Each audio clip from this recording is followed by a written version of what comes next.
So it's midnight, Friday night. We're the only ones left here in the building. Everyone else is pretty much gone. I've been here since 9 o'clock this morning. We've been working these kind of hours since April, and we have at least another 6 or 7 weeks to go of it. It's crazy. I mean, we have a lot of crazy stuff to do, but I think, we'll be able to pull it all together and get the game out the door in the end.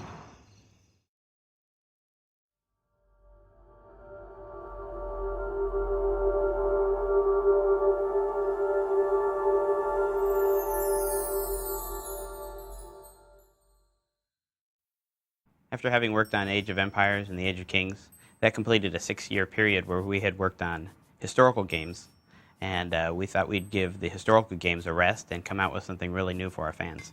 In October of 2002, Dallas-based Ensemble Studios released Age of Mythology, the highly anticipated follow-up to the best-selling Age of Empires series of real-time strategy games. For the Ensemble Studios team, creating Age of Mythology was more challenging than anything they'd ever faced before. Age of Mythology is the biggest project we've ever taken on. We've never taken on a project of such epic proportions before.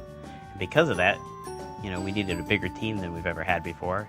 And also, this project took 3 years, which is longer than we've ever worked on a project before. So this really stretched us creatively and technically. Age of Mythology has definitely been a labor of love. Working on a game like this really takes a lot of dedication and a lot of effort. People here pour pretty much their whole lives into the project. And while it's a lot of work, it's also very rewarding. The thing that's unique about Age of Mythology for us is that usually when you're doing a game, you pick 1 or 2 things that are going to be your back-of-the-box feature items. And on Age of Mythology, it ended up that just every single part of the game that we wanted to do was a back-of-the-box feature item. We have a whole new multiplayer, a whole new engine, the look of the game, the gameplay that we wanted to get in, god powers, just everything turned out to be a huge raising the bar, trying to knock one out of the park effort for us. In Age of Empires, we stuck to the constraints of history, which was really fun. But in Age of Mythology, we get to cover really cool characters such as Medusas that can turn things to stone, or centaurs or minotaurs. We can also have god powers such as lightning storms and earthquakes. So we get to have really cool stuff in Age of Mythology. This is a behind-the-scenes look at the making of Age of Mythology. I cross over the ice bridges that break when the mountain giants walk on. Or fire giants. Yeah. It would melt. We won't need birds, we have bridges. When we finished Age of Empires 2, Age of Kings, we knew we didn't want to just do Age of Empires 3 in 3D. Our fans wanted something new, plus our guys internally here wanted to try something new and fresh as well. Having sold over 10 million copies of their games worldwide, including Age of Empires and Age of Kings, the pressure was on Ensemble Studios to create the next generation of real-time strategy games. After discussing and subsequently discarding scores of ideas for game themes, including everything from aliens to sorcerers, the team at Ensemble Studios settled on a mythology concept that seemed to lend itself to their previous games. The thing that was really attractive about Mythology for us was it gave us a loose historical framework to build the game around. We're used to working with a historical framework, but it also gave us the freedom to put in a lot of things we wouldn't be able to do, say if we were doing Age of Kings Part 2 or another Age of game straight out. With Mythology, we have the ability to go in and we added god powers and mythological units, and we were just capable of doing a lot of things that we couldn't do in a pure historical framework. When we start a new game, we do a lot of research in books and on the internet to try to figure out ideas for the game. But ultimately, the history is only a theme, and if there's ever a battle between fun and realism, fun always has to win. The challenge you run into when you're going to do mythological research is that everybody has their own interpretations of the myths, and a lot of them conflict. Every mythology we looked at had a god that was the ultimate god. Our challenge was figuring out how we were going to get all those to mesh in our game and make sense. Designers had a formidable task before them. Make the game enjoyable and non-intimidating for casual players, yet make it challenging enough for the most hardcore gamers. We want Age of Mythology to be accessible to everyone, whether they're a gamer or not a gamer, no matter how much experience they have. So we take the game and we put it in front of people of all different levels and make sure that they're able to play. We look for problems that we have, and then we design solutions and try out the testing again. We keep doing that, iterating, testing, redesigning, recoding until we have something we think that is accessible to everyone. Well, Age of Mythology is a different kind of game for us in that it's not purely historical. And when we started out, we had people within the company who were worried that, first of all, we might alienate some of our hardcore fans by going away from history, but on the other hand, by trying to put all this historical content into a game that has battle boars and meteors, we might make it too dry as well. So we thought real hard on how to bring the best elements of both together, and I think in the end we really overcame it. To us, mythology is almost historical. This is just a historical game from the point of view of the people that lived in this time period. I mean, like, the ancient Greeks really thought this was how the world worked. The ancient Egyptians really thought this was how the world worked. That's what we wanted to capture with Age of Mythology. Unlike many game developers who begin with a detailed plan that they closely follow through to completion, this team of gamers turned game makers believes in a design by playing approach. The basic design philosophy here is to design our games by playing them. We rely on our instincts as gamers to tell us when it's really fun. That takes advantage of all our passion to make and play great games. Once we get to the point where it's playable, we test and adjust, make changes and retest, and over time the game turns into something really fun to play. One of the really interesting things we tried to do in Age of Mythology this time was put a lot more time and resources into the single-player campaign. One of the ways we did that was through our in-game cinematics as well as gameplay. Our in-game cinematics are so cool, you can get down close to the heroes and the characters in the game and watch them in between the actual scenarios, and then the camera seamlessly comes back out to the gameplay view, and the players are actually playing with the characters that they just watched in the cinematic.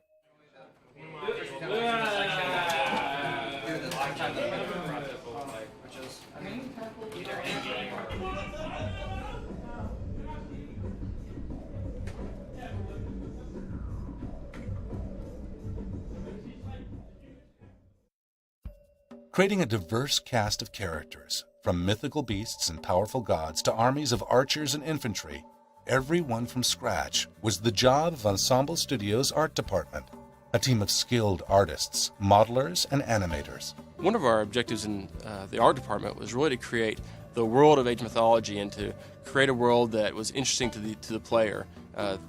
From the terrains to the units to the buildings, everything that we created, we tried to make something that we enjoyed and something that we thought the users would feel very much a part of as they're playing the game.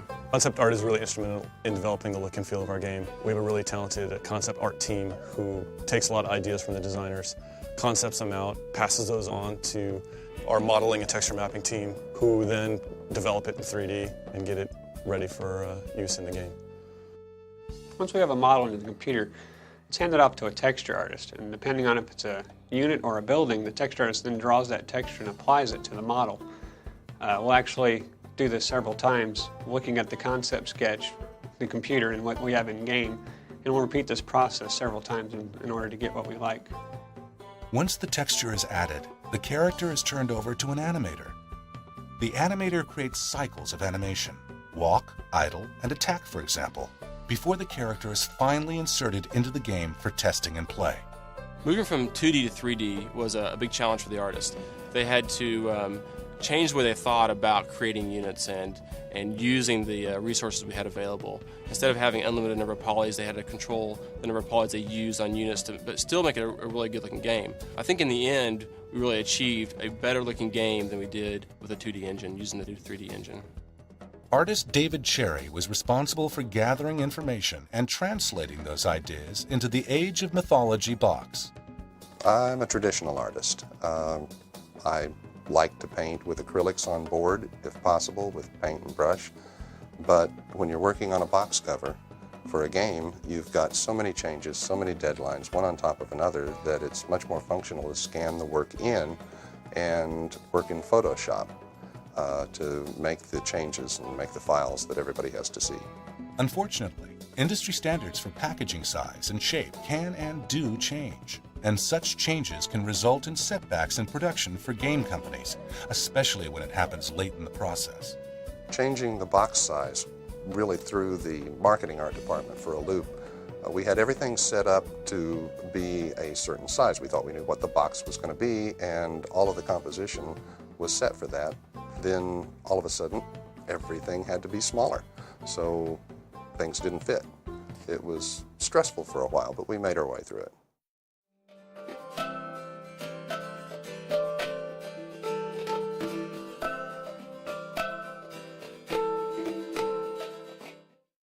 The musical score and sound effects in Age of Mythology are the original creations of Ensemble Studios' sound and music department.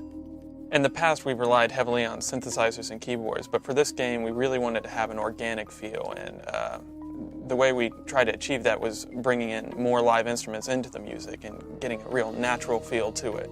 For portions of the musical score, Stephen Rippey and Kevin McMullen were required to stretch their musical wings and compose for a full 70-piece orchestra and choir. Working with a live orchestra was something that we'd wanted for a long time but never really had the opportunity to do.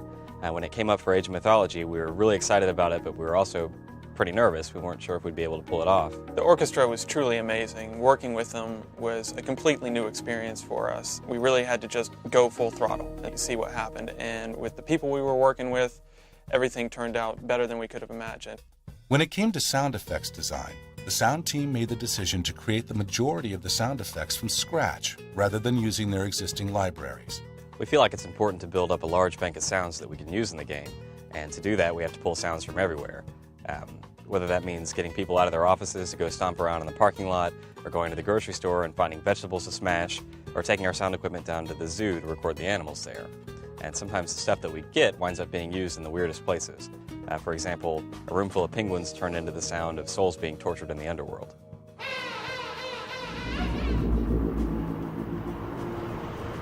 Once we have a sound, we go to put it in the game.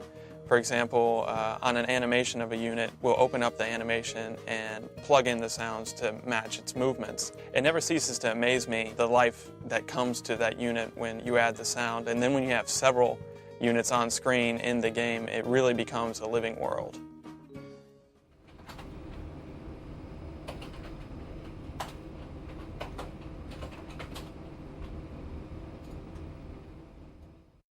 A programmer is a person who makes the game effectively come together and work behind the scenes. Artists make the game look good, designers make the game fun, but a programmer is the person who writes all the code to actually make it all come together and work in the end. The programmers of Age of Mythology wrote over 1 million lines of code, translating into roughly 60 man-years of time put into the project. The computing power required to create Age of Mythology was roughly 100 times greater than that required to send man to the moon. In a lot of ways, code is a foundation of the game, defines what the artists and designers can do. We try to make it as flexible as possible so they can do the things that they want to do to express, their vision of the game. But there are always technical limitations that we have to live within, so we have to walk the fine line between what's possible and what we'd like to do. Some of the hardest challenges that the programmers have faced on Age of Mythology have been getting the various subsystems into the game, like AI and god powers. It's one thing to get them into the game, but the hardest part is making them fun to play. The code becomes fun when you can get instant gratification out of it. Here at Ensemble, we have an iterative development process. So when you make changes in the god power system, for example, we can make those changes quickly and we can put them in front of players almost immediately. With those changes in that quick, we allow the players to give us very fast feedback on what makes the game fun and also give us balanced input. Remarkably, even after years of development, the Ensemble Studios programmers still look forward to playing. Age of Mythology has been under development for about 3 years. It's been playable for the majority of that time. And we always said we'd never release a game unless it was absolutely fun. And I guess one of the ways I can tell that is even after we've worked long crunch hours and we're here late at night, we end the day with a game out in the playtest area, and it's a lot of fun. When we sat down to do Age of Mythology, we really wanted to be ambitious. We set out to do a 3D engine at a time when, honestly, we weren't even really sure we could do it. The nice thing is that after a lot of years of hard work, we've got something that we're really happy with. If you want to I'd suggest the West Road. Hey, it's okay. It's okay. That's gonna make the TV awesome. Aren't a nightmare. I mean, maybe they are a nightmare. What I don't have the organizational history. There's a huge interest on the fan sites right now about Age of Mythology, way before the games be released. We encourage that by keeping in touch with those people, providing them with screenshots, AVIs, inside tales about the development process. We want to build this information flow and keep it steady and then carry it through after the launch. Perhaps the most important function of Ensemble Studios' marketing team has to do with nurturing the fan base. We have a very large and interested community of fans worldwide, and they come to our webpage and find out information about the game as it's being developed, and we try to use that as a conduit to communicate to them and gather feedback and basically help build interest and excitement as the game moves to completion. Somewhat surprisingly, the largest fan base appears to be from overseas. The top fan sites in the world for our games are actually in France and Germany. And actually our games sell better in Europe than they do in North America. We believe it's partly because we draw from their cultural histories to make our games, the background information. And also I just think that the people in those areas of the world really like strategy games. What we're shooting for is the ability to have users from any country or any language be able to type and communicate in their own natural language at the same time. So you could be in a multiplayer chat room with English speakers and Chinese and Japanese speakers in the same room, and you'll see everybody's language as they see it. I believe it'll be rewarding in creating a sense of a global community. In an industry that generates more revenue than even motion pictures, some $31 billion projected for 2002, Ensemble Studios takes this business of fun very seriously.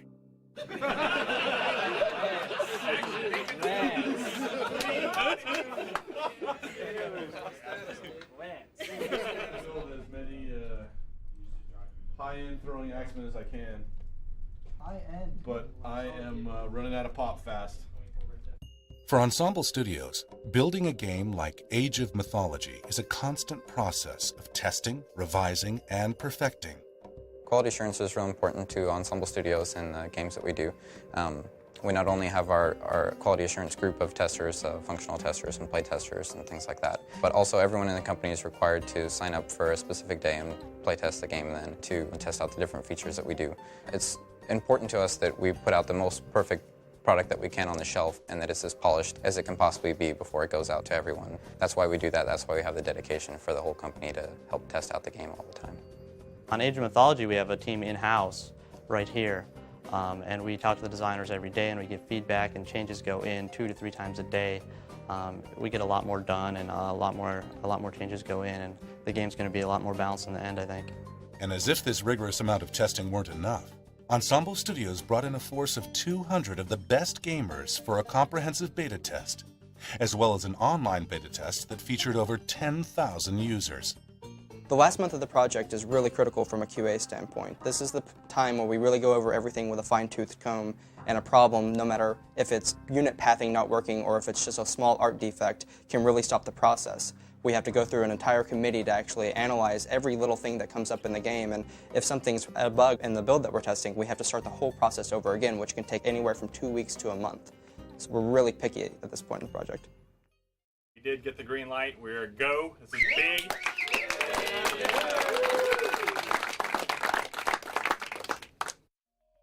For the team, the last several months of the game's development life were perhaps the most stressful of all. It began with a meeting with executives from Microsoft to determine whether the product would be bug-free and ready in time for its scheduled release date. Towards the end of the development cycle, things start to get pretty hairy. We're working really late hours, we're trying to fix a lot of bugs, a lot of emergencies just pop up unexpectedly.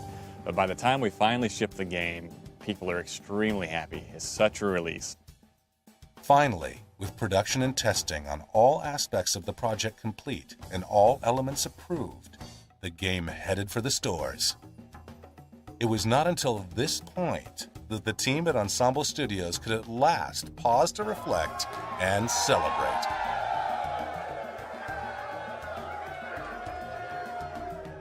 After we get Age of Mythology out the door, first and foremost on our mind is having a really big party. And then we're going to take a lot of time off. And after that, we're going to come back and immediately start working on our expansion pack because our fans are going to be asking for more. And there's a lot of cool stuff in our expansion pack, but I can't tell you what that is, so you'll just have to wait and see.